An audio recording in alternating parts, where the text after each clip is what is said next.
Breaking news po. Naku, eto na si Kiko Barsaga.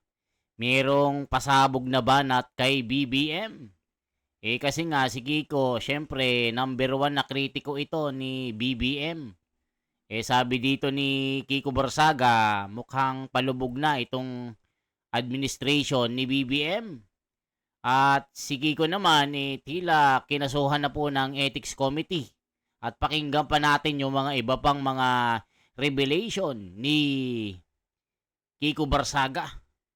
Malupit itong pasabog niya na ikagugulat nyo. Tapusin nyo hanggang dulo mga kababayan kasi nga meron siyang sasabihin na hindi nyo pa naririnig na ikakataranta ng Malacanang. Naku, eto na. November 30 yata, merong malaking magaganap. Mga kababayan ko, kaya eto na, sige ko. Merong malupit na revelation talaga. Sabay-sabay po tayong manood. Galing lang ako sa Ethics Committee hearing namin and it went really well. Very exciting doon. Possible na ma-expel ako from Congress by December once they have made the final decision and once it's open to the plenary. But we'll keep fighting until the end and even beyond the end. We will hold the Marcos administration accountable for all of the money that they've stolen from the people. Okay? Lalo yung hundreds of billions. And since ngayon si Marcos may bagong issue na siya ngayon, yung drugs na in-implicate siya ni Senator Amy Marcos' own sister in front of a crowd of 600,000 people. Kitang-kita yun sa international media na. So, we'll see. Mukhang palubog na yung Marcos administration. Ha? Ha? May expel ako sa Congress. Since yun yung likely na magiging result from the Ethics Committee, it's very possible that expulsion would be brought to the plenary by December. Maybe first or second session. Okay lang. Huh? Okay lang. Well, primarily, I became a congressman not for the money, but for service to the people. If I must be expelled in serving the people, then that is perfectly fine with me. I will continue to fight against corruption, whether I'm inside the plenary or outside.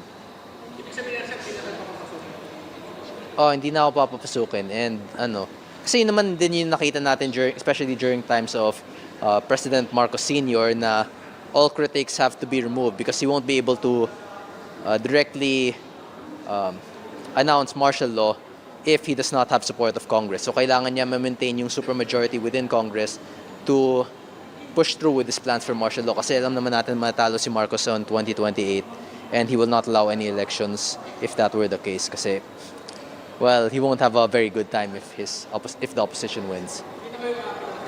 Ha? Yung appeal, depende pa rin sa magiging decision ng Ethics Committee. But regarding expulsion, ganun kasi since a large majority of Congress is still under Marcos. So yun yung magiging issue doon. They can just expel whoever they want once they have the numbers to expel people. Ayun mga kababayan, majority kasi ng mga congressmen ngayon talagang loyalista. Talagang loyal kay Martin Romualdez. So anytime daw ay kayang-kaya na i-expel itong si Kiko Barsaga. Ganun pa man, either inside or out, mananatili pa rin siya na magsisilbi sa taong bayan. Either ma-expelled siya or not. Talagang patuloy ang kanyang pagiging kritiko. So ngayon mga kababayan, marami pa siyang babanggitin na nakakagulat. Na tila merong connection sa November 30. Naku, pasabog po ito. Pakinggan po natin.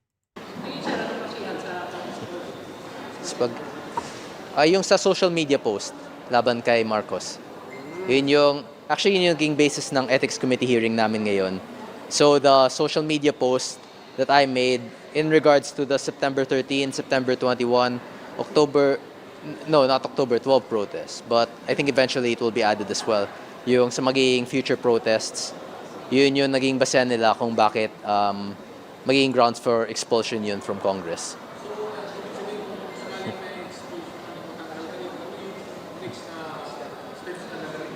Next step, well, ultimately, habang hindi pa nakukulong, I will continue to, since may kaso din ako, kinasuhan din ako ni Marcos, I will continue to fight corruption, I will continue to expose corruption, and I will continue to serve the people inside and outside of Congress. Or if I'm forced to, then outside of Congress.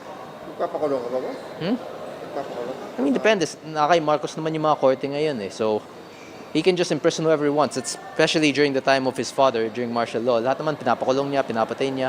And as far as I'm aware, plenty of other congressmen here have experienced that during martial law. So they have witnessed the times when Marcos Sr. was imprisoning activists or killing activists for speaking out against him. And we are seeing a repeat of that since kita naman natin na gusto mag-declare na ng martial law ni Marcos. And yes, with the increasing distrust within for the Marcos administration, ang dami niyang tinatanggal ng mga, yung for example, si Executive Secretary, yung House Speaker, tinanggal din niya.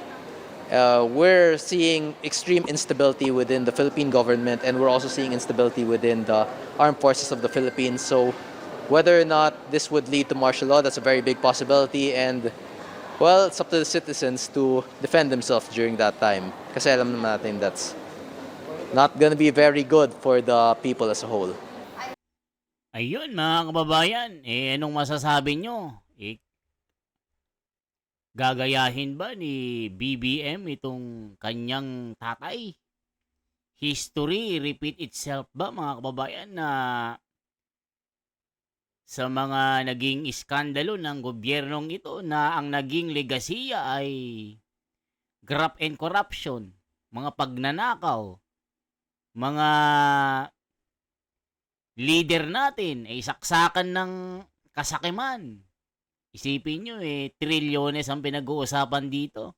So sabi ni Kiko Barsaga, possible na gagawin ni BBM ang mag-declare ng martial law. Gagawin din niya ang ginawa ng tatay niya. Kasi nga, lahat ng mga kritiko niya, kayang-kaya niyang ipatanggal. Ganon din ang ginawa ng kanyang tatay. Tignan niyo naman yung mga ayaw niya, tinatanggal niya. So, ngayon, talagang may kapangyarihan siya na tanggalin lahat ng kanyang kritiko. Dahil hawak niya ang korte. Naku, mga kababayan ko, matinding mga revelation ito.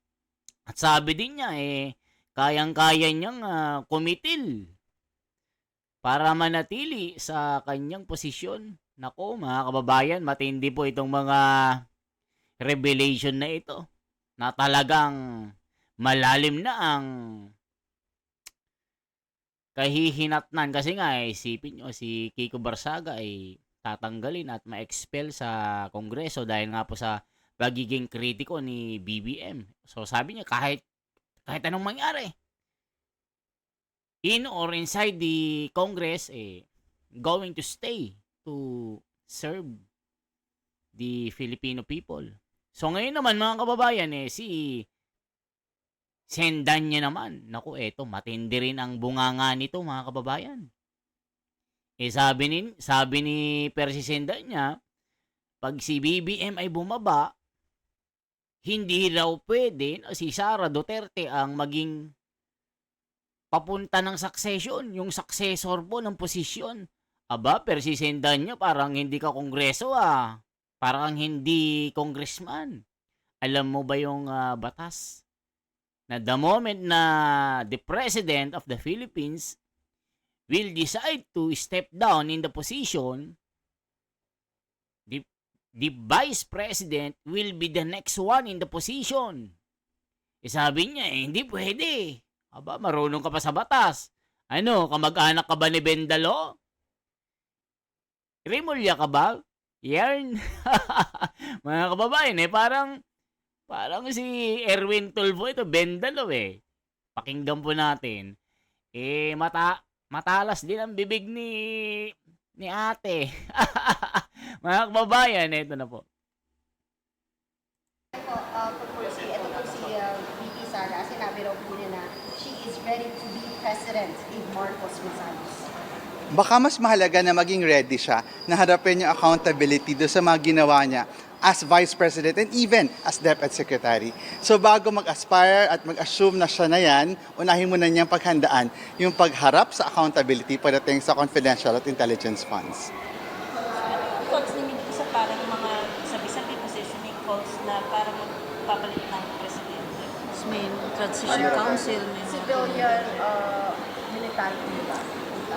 Sa dulo ang kailangang pag-usapan ay sino ba ang makikinabang. Kasi kung ang makikinabang lang ay yung mga nakaabang sa gilid-gilid na mayroong personal na interes, hindi yan katanggap-tanggap sa taong bayan. Itong quest natin for accountability and transparency, dapat ang dulo significant political reforms. Wait lang mga kababayan na. So si Percy Sendaño mga kababayan na congressman ng party list, kasama rin ito sa mga listahan po na nirelease ni Saldico. Mga kababayan, na nakinabang din sa trilyon-trilyon na kaban ng bayan. So si Percy Sendaño, babasahin nyo ang kanyang bibig mga kababayan, tila gusto din niyang ma-impeach itong si Sara Duterte. Transparency and accountability daw, pero tahimik sa kanyang mga kasama na sangkot sa anomalyang ito.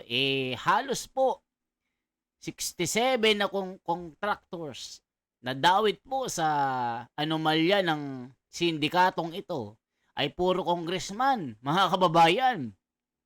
Abay, napaka-vocal tuwing babanggitin si Sara Duterte. Parang, kasi tinanong kung pag nag-resign si BBM, sino daw yung magiging kapalit? Syempre si Sara Duterte. Si Sara ang Vice President, sabi niya, hindi pwede. Kung yung mga iba-iba lang dyan na nag-aantay sa gilid-gilid, sino ka? Sino ka para sabihin yun kay Sara? Anong kasalanan niya? Pinagbintangan nyo lang naman. Si Sara malinis sa COA. Malinis sa lahat ng audit. Malinis din sa konstitusyon. Kayo, sinusulong nyo, nagpirma kayo ng mga resolution para si Sara ay matanggal at in-impeach nyo mismo sa Kongreso. Tapos, idinulog nyo sa Korte Suprema. Ngayon naman yung Korte Suprema, dahil unconstitution ito, binasura ito, na-archive ito. Ngayon, kayo, pinipilit nyo, sinasabihan nyo ang Korte Suprema na nabayaran, tuta ng mga Duterte, may pinapanigan. Abay, parang hindi ka congressman. Pero si Sendaño, makabato ka, akala mo napakalinis mo. Yung mga nasa listahan, nandyan si Laila de Lima. Di ba, kasama mo rin naman ayan. Yun yung nasa listahan, allegedly. Di ba? Ituloy pa natin. Ang totoong measure kung nanalo tayo sa laban ay kung nakapagpasa ng mahalagang batas tulad nga nitong Independent Commission on Infrastructure Corruption at yung ating anti-political dynasty legislation.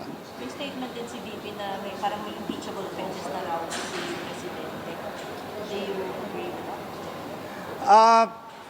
Mukhang kinakailangan mo nang harapin ni VP yung mga impeachable offenses na nabanggit natin sa ating impeachment complaint. Sagutin mo na niya yun, tsaka tayo mag-usap tukol sa iba pa niyang mga allegations. Kung maglalapse na po 1 year, it's February 5, the impeachment case against VP Sara, and ACT-5 is the first to file an impeachment complaint against her.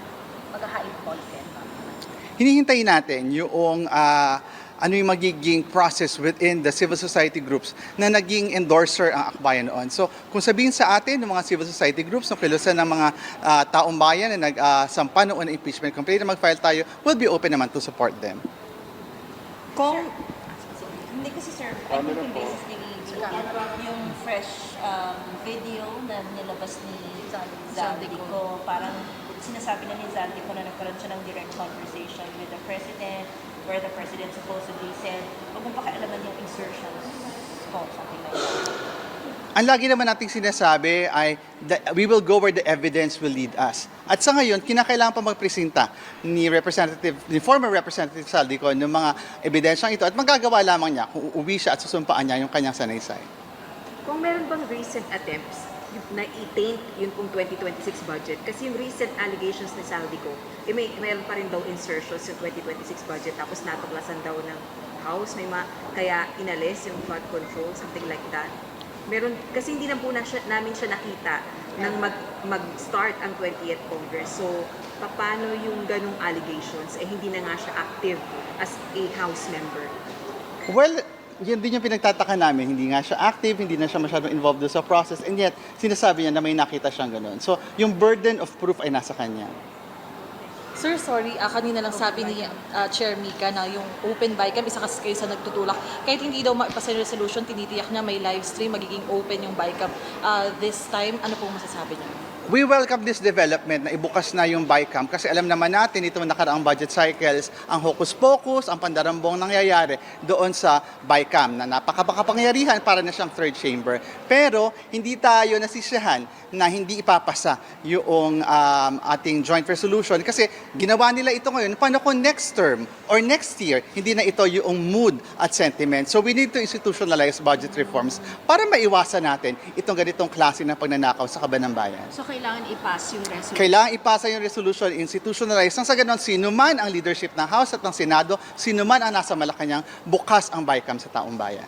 Oh, wait lang mga kababayan na kung talaga itong sila Percy Sendanya, sila Leila de Lima, Risa Ontiveros, at ilang mga party list, kung sila po talaga ay anti-graft yung kanilang crusade, bakit si Sara Duterte ang kanilang gustong patumbahin at gusto nila na mawala sa kanilang landas? Bakit si Sara Duterte lagi ang binabanatan? Ang issue ngayon, itong flood control issue na ito, na ang tinuturo, itong si BBM, si Martin Romualdez, at napakaraming mga congressman na kasabwat. Ba't hindi mo sila tirahin, mga kasama mo? Tapos ngayon, Sara ka ng Sara. Impeachment na naman. Sabihin, pag nag-resign si BBM, hindi pwede ang successor. Si Sara, hindi pwede yun. Ay, sino ka? Sino ka? Batas ka ba? Korte Suprema ka ba?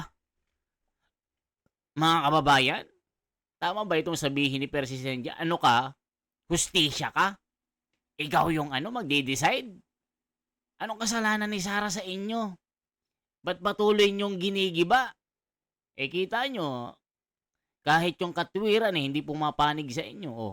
Tignan nyo. Kababanat nyo kay Inday Sara, bumalik lahat sa inyo. Diba, dati pinagtatawan ninyo. Si Saldico, tinatawanan si Sara Duterte. Si Martin Romualdez, nagtatawanan sila. Explain muna yung 125 na nilustay ni BP. Diba? Public trust. Diba? In the people of the Philippines. Sinira niya. Ngayon, anong nangyari sa inyo? Bumalik lahat sa inyo. Lahat ang paninira nyo kay Sara. Nakarma ang Kongreso. Nakita nyo ng mga kababayan? Diba? Halos lahat sila, mga kababayan. Ilan lang ang mga matitino na nasa Kongreso ngayon. Bilang na bilang. Diba, wag niyong isama yung anak ni Marcoleta kasi alam natin na matino yan. At ilang mga kasama niya na nasa minority. Pero lahat ng mga 205 o 215 o 214 na nagpasa ng resolusyon na pumirma na sinasabi nila na bawat pirma ay may katumbas na halaga. So dito, sinasabi rin nila na nabusog ang mga congressman. Meron ding bahagi sa malaking tsokolate o malaking cake na pinaghati-hatian nila. Para si Sara ay dikdikin, pahirapan, kasuhan. Nakita niyo naman mga kababayan, ang tindi ng nangyari kay Sara. Pero anong ginawa ng Panginoong Diyos? Kalikasan ang nagbulgar sa inyo. Tignan niyo yung mga project. Puro congressman. Puro nasa inyo. Puro nasa party list. Ang mga kasabwat. Nakita niyo po mga kababayan ko? Pero sir, ba development ng mga resolutions na yun, nakabinbin lang sa committee? Nakabinbin pa rin at hinihintay natin lumabas mula sa committee rules at finally ay makalendar na kung saan mang committee siya dadalhin. Pero sa Senate, di ba pasado na? Pero dito sa House, nakabinbin pa rin. Kaya naghihintay tayo sa lalong madaling panahon. Sana under the leadership of Speaker D, i-prioritize itong open BICAM. Ilang araw na po yung session tayo? Well, Yan yung siguro yung magandang tanongin natin sa House leadership. Lalo na sa bagong House leadership. Bakit hindi ito kasama sa ating priority legislation? Kung itutuusin, ito yung panawagan ng taong bayan, budget transparency. At yung pinakakongkretong ekspresyon ng budget transparency, open BICAM.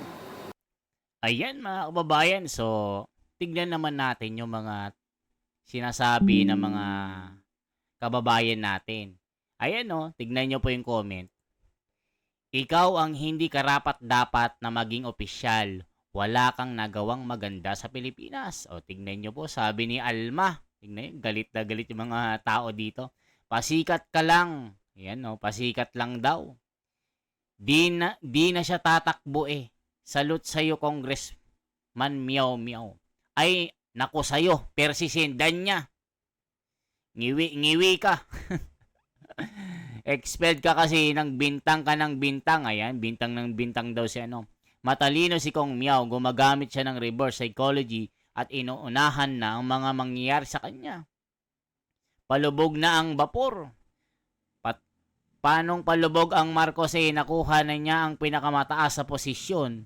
Pagtapos ang termino, uwian na ikaw Mr. Congressman. Anong meron sa'yo? Aba, talagang binabas nila si Meow Meow O, paano matatakot sa inyo mga kurakot sa gobyerno kung yung rally nyo, ginagawa nyo lang na concert at piknikan? Aba, parang binabash nila yung rally ng Iglesia ni Cristo Hindi lulubog ang Marcos, ikaw ang lulubog. Aba, hindi daw lulubog. Ayun, tignan nyo. Nagkahetot-hetot ang kanyang gobyerno. Yun ang sabi ni Nimpa ng Bulacan.